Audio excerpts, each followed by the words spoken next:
How damaging or costly can it be for a fashion brand not to be sustainable or eco-friendly?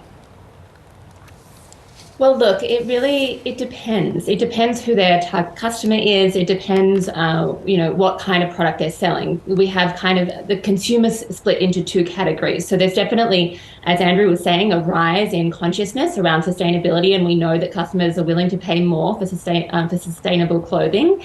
But on the flip side, we're also seeing a rise in ultra fast fashion. Companies like Shein and Boohoo, where really sustainability is not.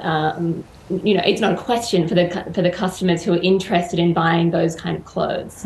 So as much as we see the industry kind of reaching to do better, on the one hand, there's also a lot of actors who are not interested in sustainability, but they are interested in latching on to sustainable terms because fashion is trend focused and trend driven, and nobody kind of escapes those motivations. And Andrew, I think that's one big thing that the ACCC is jumping on. It's found that these companies are greenwashing or misleading the public on just how environmentally friendly they are, often using those very vague terms. What does that greenwashing practically look like, and how are these companies getting away with it? So some of the terms to look at are things like saying zero emissions or biodegradable, or it's good for the environment, or be kind to the planet.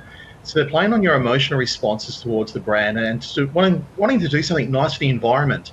Look at my backdrop now compared to the one before. Everyone loved those backdrops in Albany. Wow, I want to move there right now. But you can see the value in how we respond emotionally so quickly to images which contain the environment, which speak to our need for sustainability and to be green, and consumers respond very quickly to that over other brands. So this is why they use these terms. Packaging, which is green, for example, has been proven to be seen as more environmentally aware than other products which perhaps don't use green in their colour. So if you have all those terms and you have a green packaging, consumers will believe that product is good for the environment, even though there may not be any scientific proof it is. So that's the thing about how it works. Yeah, that's really interesting. Lucianne, how does it play out in the fashion world? Yeah, very similar. The use of terms kind of sustainable is a great example of a term that's not regulated, so people can throw it around as much as they like. Natural, organic even can be misused. Recycled is a big one.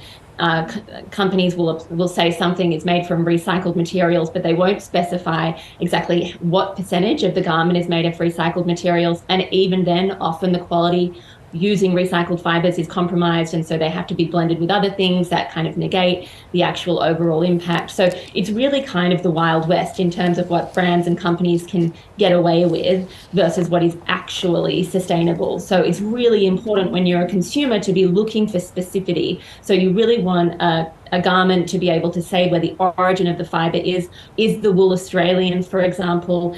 Where was it milled? Where was it made, turned into a garment? Like, what is the name of the factory? What is the location of the factory? As detailed as possible. That's when you know a company has really done their homework in terms of tracking their supply chain and their carbon emissions all the way through. The vaguer the terms, the more likely it is that what you're buying is actually just something that someone's completely greenwashing and it isn't sustainable at all.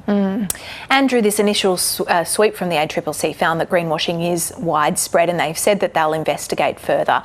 What needs to happen to tighten up the system? We need to have government regulations in this space, and I'm surprised there's not more, to be honest. And I'm surprised I haven't heard more from the Greens and other people who talk about the environment a lot, because that's a space they should be in. It's so relevant to so many consumers as our behaviour is being dictated to by these brands. At the same time, when we get let down by greenwashing, we feel no longer we're able to trust these terms when they're used. So they need to put some enforcement in place to make sure that we can believe when someone says it is sustainable. It is going to be recycled. We've seen recently where the soft plastic scheme went under, that the big brands did not step in. The ones of the big retailers who helped run that scheme, they were not willing to step up to the mark and say, hey, hang on, we'll fund these schemes and programs. So there needs to be some enforcement there in place to make sure, number one, the schemes themselves are viable and sustainable, and that they're doing what they say. So I think that should be up to the government to do that, to bring in a scheme. We have MyGov, we have My Health, we have My everything else you can think of. why not have my green or my environment where we know that there's some sort of way to regulate what's going on? We can check it up on the internet. We can see the government's looked into it, and maybe it's an idea for the future, or just one way to start the conversation. Lucianne, and until we have that website, that My Green website that Andrew is talking about, when you speak about researching the details and making sure you're across where the fabric comes from and all of those sorts of things, from a consumer perspective, how do you get started in doing that? Yeah, look, it's a good question. I have a joke with my editor at The Guardian that we both need PhDs in material science to be doing the reporting that we do a lot of the time. But, for a consumer, the best thing to do is, your own research. Good on you. The website is a really good resource. It's not a perfect resource, but it's a really good place to start if you want to know what a brand's ratings is and stance are on certain products.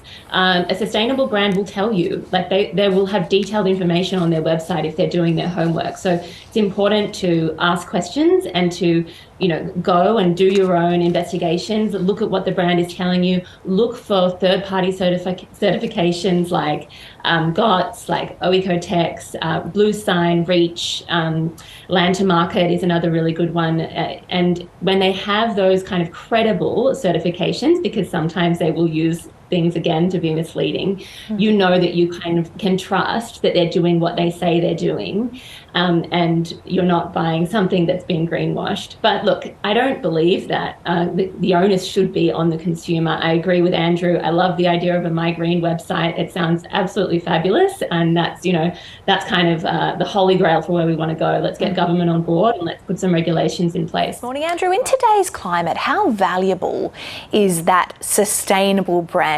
When a brand or a company pitches themselves as environmentally friendly, how much value does that add? A lot. I mean, for some cases, it can be double the value of other products in the marketplace. So look at Tesla cars, for example.